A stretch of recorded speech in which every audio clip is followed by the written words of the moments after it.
So generally we divide the medieval age into the two parts. Early medieval age from 8th to the 13th century, when different rulers ruled over a Delhi, they attacked over a Delhi for a shorter duration of time. They were not wish to settle in India for longer duration. They survived for the 2, 3, 5, 10 years, 15 years, not for the settle in India for the longer duration. Turks, Mongols, Ghaznavis, Gauris, all these were. In later Mughals, in later medieval age, 13th century towards the 1750, Mughals, they came into existence. Mughal Empire set up in India by the Babur through the Battle of Panipat in 1526. 1526, in which it defeated the Maharana Pratap. Babur defeated the Maharana Pratap. Clear? Maharana Pratap, and founded the Mughal dynasty. Then after the death of the Babur, their son Humayun take over a charge. Humayun ruled over a country. Humayun defeated by the Shesha Suri, then continued their after the some span of time till the 1550. Shesha Suri ruled over a country, ruled over a Delhi. And why using here the ruled over a country? Because they consider that any ruler, that ruler which ruled over a Delhi, considered as the ruler of the India. It was considered as the ruler of the India. So after the death of Shesha Suri, Humayun again attacked over India and take over the charge. But unfortunately, within a year he died, and their 12 years son Akbar, it became as the emperor of Delhi, emperor of India. But it was a minor. Their areas, the rule of Akbar, it was played by their regent, guardian. That guardian was a Baran Khan.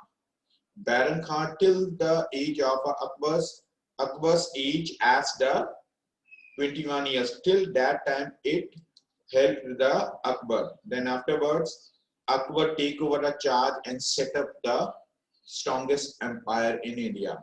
That empire which extends in all the directions through the efforts and the policies of Akbar towards Muslims and non-Muslims equally. All were honest towards the Akbar. All were honest towards the Akbar. They wish to make as the good under the empire of Akbar. Akbar made as a good relations with the other rulers also. Other rulers also. When the Akbar was set up as the empire in the north, in the same time there was as the others. Others, these were disturbing as the western, eastern and the central parts of the country. Such powers were the Palas, Pratiharas, Rashtrakutas and the Cholas. They collectively influencing the areas of the western, southern, central, eastern and southern parts of the country. These were the powerful dynasties that ruled in different parts of India. But along with those internal problems, these areas, they faced a trouble, and Delhi Sultans were overthrown by the Mughals in the 16th century with the arrival of the Muslim ruler of Islam. With the advent of the Muslims, they brought the newer types of the food such as biryani, korma, pulao.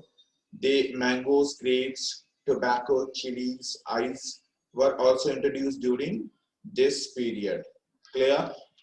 During this period. So when Akbar take over the charge, it took the many number of the reforms, changes through which the non-Muslims also honest towards the Mughals.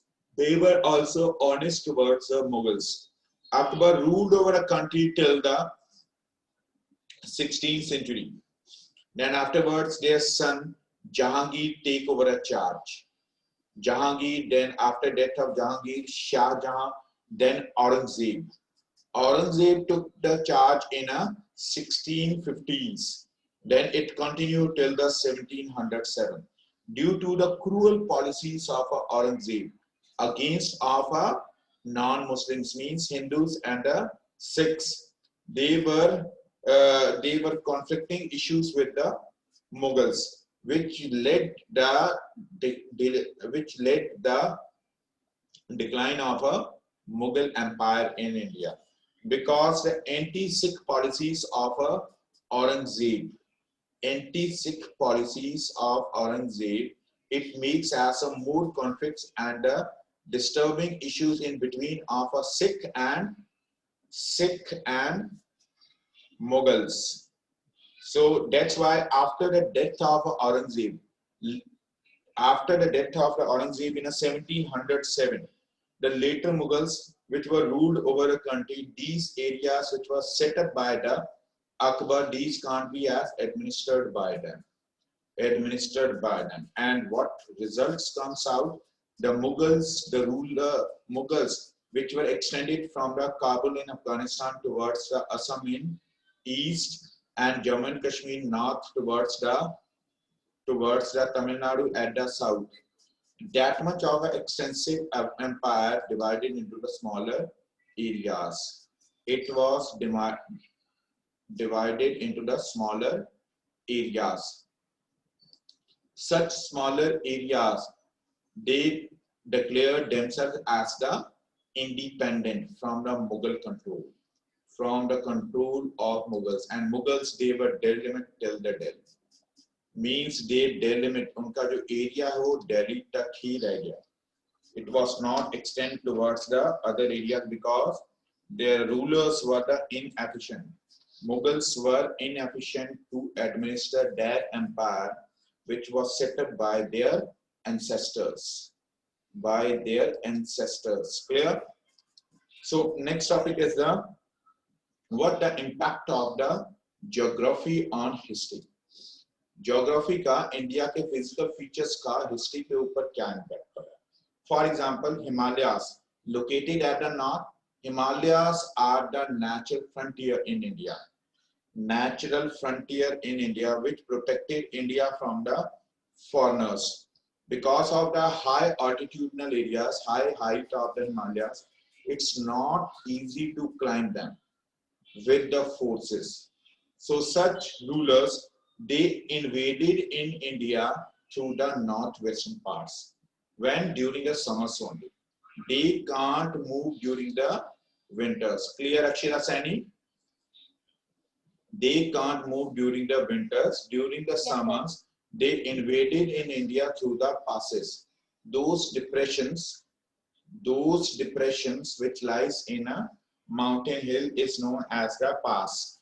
During the summers, they used to enter in India through the passes. Clear? Second one, ports such as Surat, Masulipatam, Cambay, Kochi are the major centers of internal and foreign trade in India.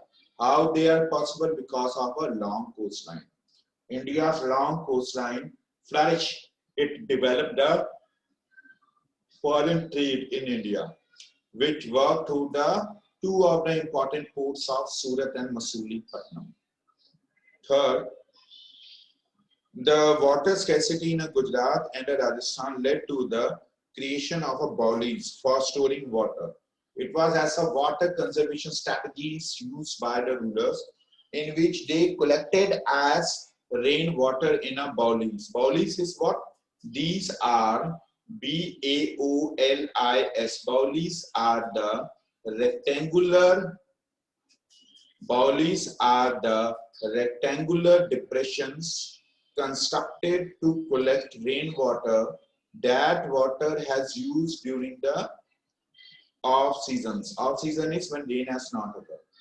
I'm repeating again. Bowlies spelled as B-A-O-L-I-S. B-A-O-L-I-S. Bowlies. Bowlies are the rectangular depressions built by rulers to collect rainwater.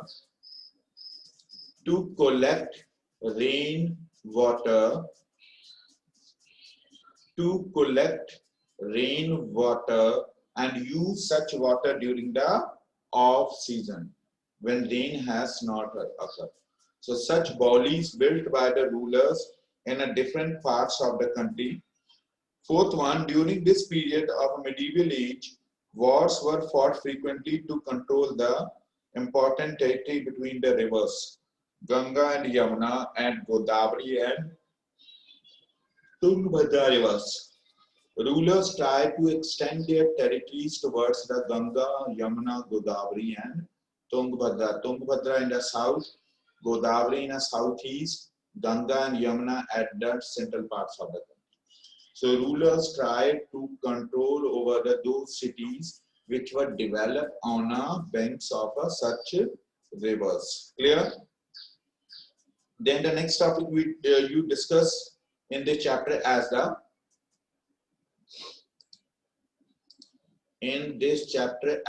terminologies used in context of the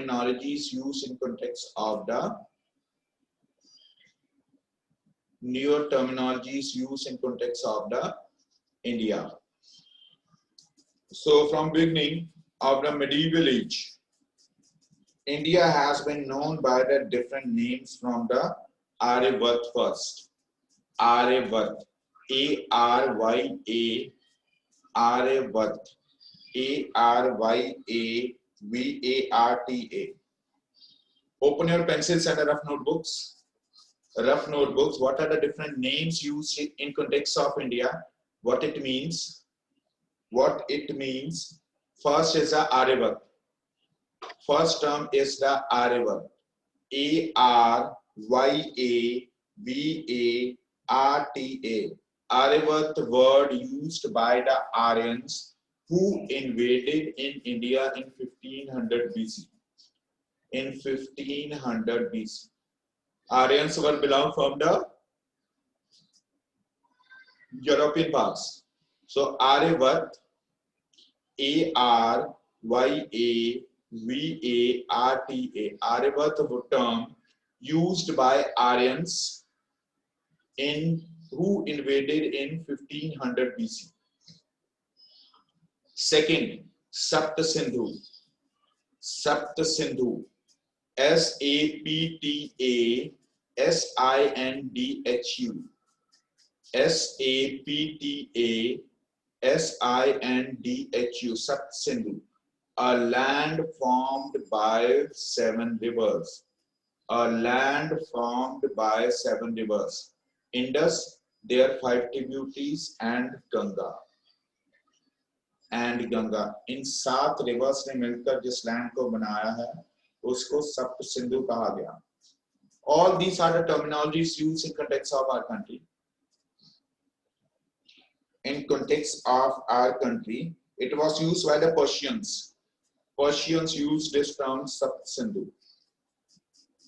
Third, Hind. Hind indicates the Indian subcontinent in Persian and Arabic. Persian and Arabic. Persian and Arabic. Then next, Hindustan used by the Minhaj al-Siraj. Minhaj-e-Siraj. Minhaj-e-Siraj has used the term Hindustan. Hindustan. Hindustan. Clear? Next, Hindustan also term used by the Babur. Babur, it used this term at their autobiography Tuzke Babri. Tuzk-I-Baburi. B-A-B-U-R-I. Babri. Even Amir Khusro used a word as the Hind in context of India. In context of India. Amir Khusro. Next as the Bharat term. Bharat used in a old Vedic text Bharatvarsham. Sorry, in a Abhijnan Shakuntalam. Bharat term used under the book written by the Kalidasa, Abhijant Shakuntalam. Abhijant Shakuntalam. It used the term as a Bharatvarsham to the land which was ruled by the Bharat. The land ruled by the Bharat. Land ruled by the Bharat. Clear? So all these names, what we learned here, Minhaj Siraj, Amir Khusro, Persians, Russians, Aryans, all these were the foreigners. Foreigner means a person which do not belong in our country is a foreigner. Presently, we are called them as the NRIs, non-residential Indians. Non-residential Indians. In present, we are called to the foreigners as NRI. But in past, foreigners were those which came from the other countries, which were unknown to us, which were Ajnabi. Ajnabi, the person which do not belong from our country, from our motherland, is a foreigner. And such foreigners, they came to India for wealth, to take over our wealth, for education, to obtain information, to obtain more information about India, like Vasco da Gama.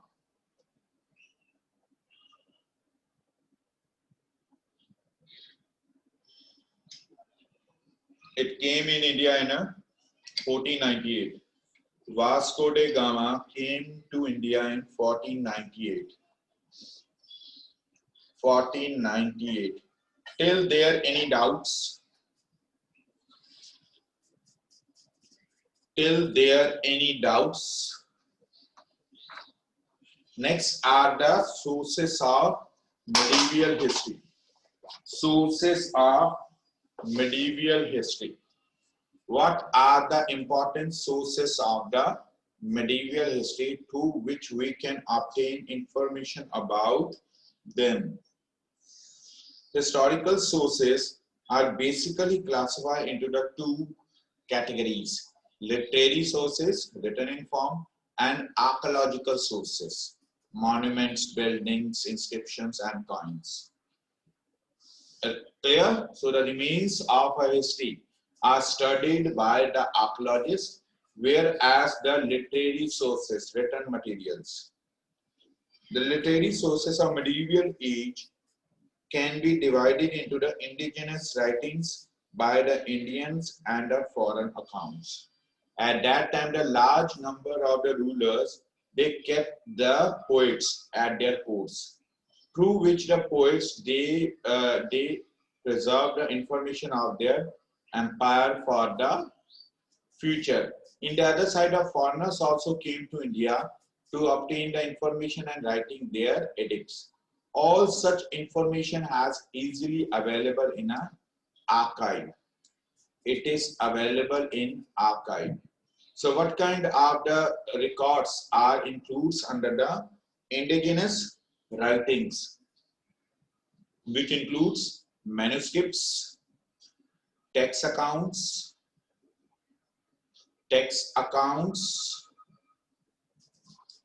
rulers' chronicles, rulers' chronicles,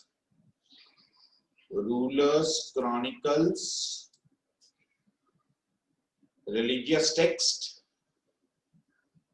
judicial records, land records, letters, and teachings of saints,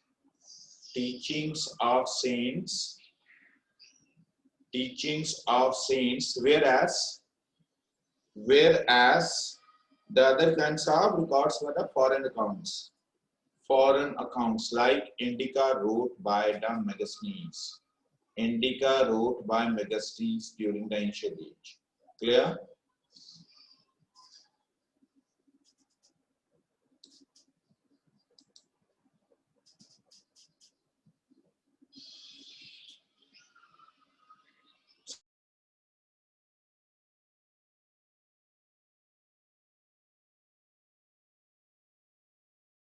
About the medieval age.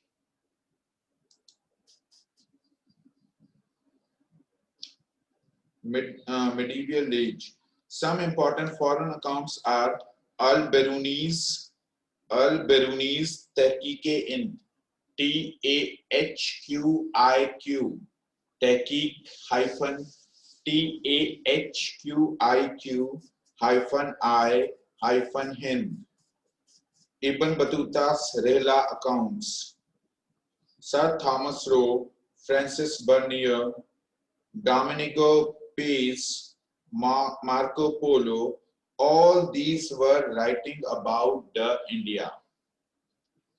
Even the Niccolo Conti has given a detailed description of the Vijayanagara kingdom and its capital Hampi. Archaeological sources includes there were the plenty of archaeological sources like monuments, paintings, sculptures, inscriptions, coins, weapons, clothes, ornaments, tools, utensils, etc. etc. Clear? This much for today. Now your queries.